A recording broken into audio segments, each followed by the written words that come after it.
বলছি রাতে রুটিটা বাড়িতে করবে না দোকান থেকে কিনে আনবো? না না, আমি বাড়িতেই করে দেবো।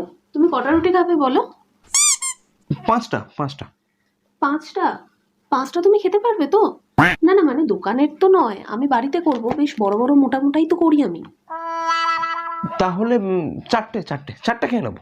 4টে? 4টে খেতে পারবে? না দেখো, জোর করে চাপ করে খেয়ে তো শরীর খারাপ হবে না। আচ্ছা ঠিক আছে, তাহলে 3টে খেতে অসুবিধা হবে না। 3টে? 3টে তুমি খেতে পারবে এখন? না মানে এই কিছুক্ষণ আগেই তো তুমি মোগলাই খেলে। না, তুমি খেতে পারলে আমি করে দেবো। ও না, মোগলাই খেলাম না। ঠিক আছে তাহলে 2টো, চাপ করে লাভ নেই, 2টো। দুটো? দুটো রুটি মোটে? হ্যাঁ। এই দুটো রুটির জন্য আমি আবার এখন রান্নাঘরে যাবো, দিয়ে আটা মাখবো, বেলবো, রুটি করবো? বাইরে থেকে খাবার কিনে আনবো আজকে, দোকান থেকে কিনে আনবো। ঠিক আছে। আর শোনো, আমি না কোনো তরকারি করিনি আজকে, তার সাথে চিকেন কষাও নিয়ে নিও। ও ঠিক আছে।